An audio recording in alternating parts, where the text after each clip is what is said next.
கொடுக்குறோம் ஜெயிக்கிறானா இவனுக்கு கொடுக்குறோம். நன்றிக்கு இன்னொரு சாட்சி என்னன்னா பெரியண்ணான ஒரு படம். அவற்றை பல காலமா டச்சப்புக்கு வந்தாரு எஸ்கே சுப்பையான்னு சொல்லிட்டு கேள்விப்பட்டிருப்பீங்க.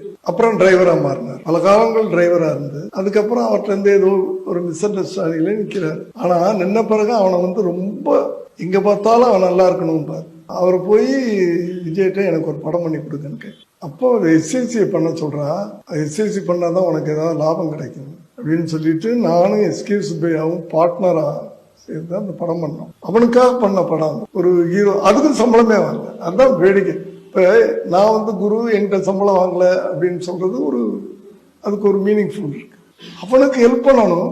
இதே மாதிரி என்ன விஜய் சார் படம் பண்ணுங்க, முடிஞ்ச உடனே என்ன பார்த்துக்கலாம் அது என்னன்னு பார்த்து முடிஞ்சு போச்சு. பெரிய வியாபாரம், இவ்வளவு லாபம் வந்துருச்சு அப்படின்னு போய் சொல்றேன். கையில கொடுக்காதீங்க, அவனுக்கு வீடு வாங்கி கொடுத்துருங்க அப்படின்றாரு. பணத்தை கையில கொடுக்காதீங்க, அங்க நான் செலவு பண்ணிடுவான், வீடு வாங்கி கொடுத்துருங்க. அந்த அந்த அந்த இதுல கூட தன்ட்ட வேலை செஞ்சவன் நல்லா இருக்கணும்.